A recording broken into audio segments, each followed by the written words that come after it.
welcome to Profile Traders. This is Reza and you're listening to my market analysis for August the 14th. We are looking at the chart of ES here first, and I would like to go back to yesterday and see what happened a little bit.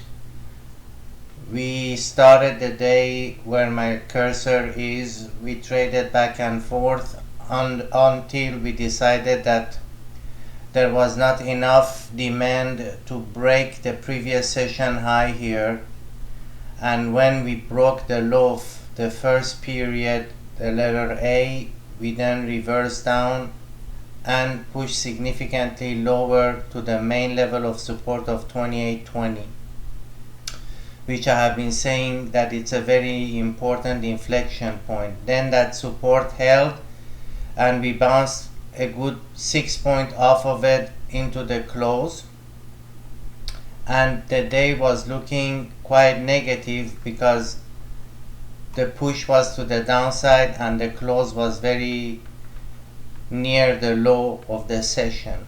Then we came in last night, and what we observed is that there was absolutely zero appetite for the sellers to retest the low, but rather they pushed it into the previous day's range and populated the middle of the profile that was missing, and then we ended up closing the overnight where my cursor is, right around 2831.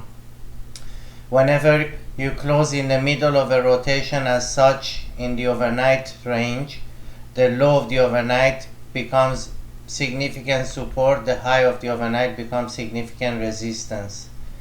And as we can see, we pushed first up, failed to follow through, but when we came down and tested the overnight low 2826, the buyers came in very strong, reversed the market, and then we pushed exponentially up and ended up with a rotation at the top. So if I take yesterday profile, which is a B shape, today is a complete opposite, a P shape.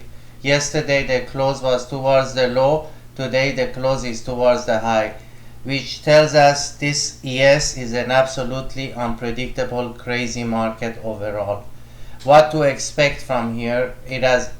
We should expect a little bracket trade here. If we do clear 2845, which is a very important resistance level, if we can clear that, we are going to be on a break up mode.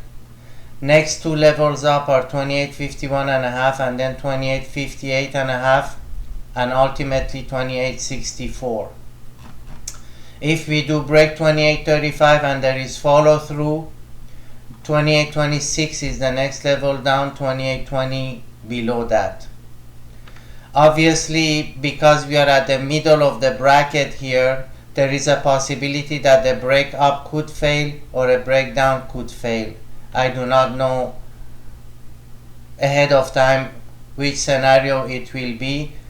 As always, when you approach a support resistance level, you are looking for drive, you are looking for speed, and you are looking for conviction on a break. If you do not get any of these, most likely the break is a fake break and they're gonna fade it.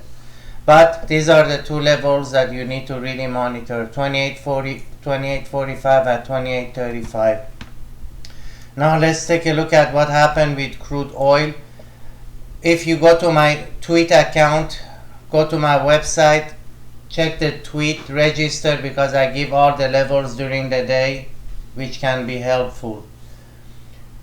Yeah, I said when we closed here at 67.30, I had a line at 67.60 yesterday, and I said if we do break past 67.60, we are going to go challenge 68.20, and if we break 68.20, we're going to go to the POC up there at 69.20. Sure enough, overnight did reach 68.20 after we did clear 67.60, and then we opened very close to 68.20. We tried to push up first.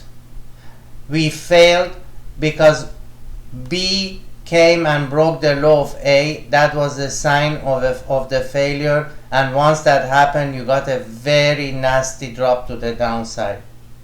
And now we are back to a very confusing situation, because yesterday the downside break failed and today the upside break failed, and we are now more or less towards the middle of the range. So anything can happen from here, and because it is now in the middle of a big range, you need to really trade off of the main support resistance levels until another directional move will be initiated to exit out of this sideways wide aggressive back and forth range.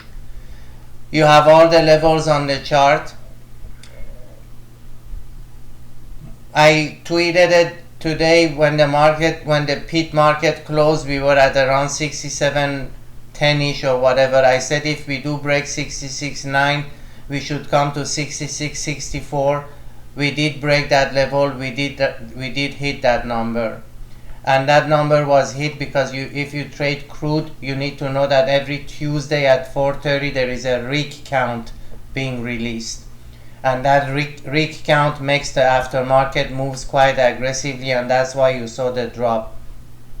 So now if this 66.64 level holds, which it looks like it is holding right now, 66.96 is the next level up, then the point of control, then 67.54, 67.78, and back to the 68.20. Any given time that we do break the 66.25, we're gonna come and test the 65.70, and if 65.70 is broken, 65.34 is next, and then 65 below. So be very cautious trading crude. It's been extremely aggressive 2 days. It's understandable.